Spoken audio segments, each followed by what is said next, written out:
മണ്ണിട്ടോ ഇനി മണ്ണ് ബാക്കിയുള്ളവരെ കുറേശ്ശെ മണ്ണിട്ട് കൊടുത്തതില്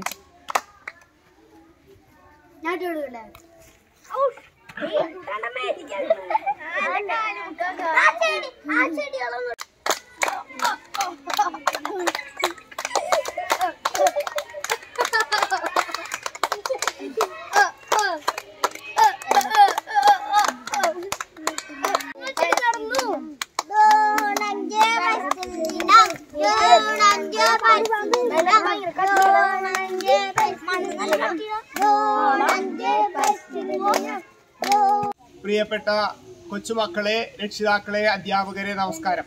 ഇന്ന് ജൂൺ 5 പരിസ്ഥിതി ദിനമായിട്ട് നമ്മൾ ആചരിക്കുകയാണ്. ലോകമെമ്പാടും ഇന്ന് ആഗോള താപനം വർദ്ധിച്ചു വരുന്ന ഈ കാലഘട്ടത്തിൽ നമ്മുടെ പരിസ്ഥിതിയെ സംരക്ഷിക്കണം, ഭൂമിയെ സംരക്ഷിക്കണം എന്ന് നമ്മെ ഓർമ്മപ്പെടുത്തുന്ന ദിവസമാണ് ജൂൺ 5 ലോക പരിസ്ഥിതി ദിനം. പ്രിയപ്പെട്ട കൊച്ചുമക്കളെ, നമുക്ക് ഈ ലോകത്തെ, ഈ ഭൂമിയെ സംരക്ഷിക്കാൻ വലിയ കടമയുണ്ട്. മരങ്ങൾ വെച്ചുപിടിപ്പിച്ചും പ്രകൃതിക്ക് ദോഷകരമായ കാര്യങ്ങൾ ചെയ്യാതെയും നമുക്ക് ഈ ഭൂമിയെ സംരക്ഷിക്കാം. ഈ ദിനം ജൂൺ 5 നമ്മെ ഓർമ്മപ്പെടുത്തുന്നത് അതാണ്. നമുക്ക് മുദ്രാവാക്യം വിളിച്ചുകൊണ്ട് നമ്മുടെ ഐക്യദാർഢ്യം ഈ ദിവസത്തിൽ പ്രഖ്യാപിക്കാം.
Jurnanje Parsidinam